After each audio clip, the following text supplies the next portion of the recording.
Hello mga bossing! Ito, meron tayong napakagandang kahoy. Ang tawag po dito is black palm. Napakagandang ilagay ito sa... Ito yung magandang gawing QC kasi rare po itong kahoy na to.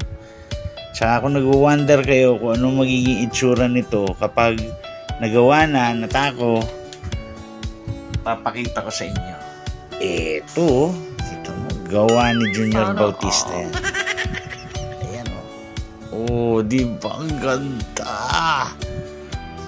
Ganda niyan, mga bossing. Oh.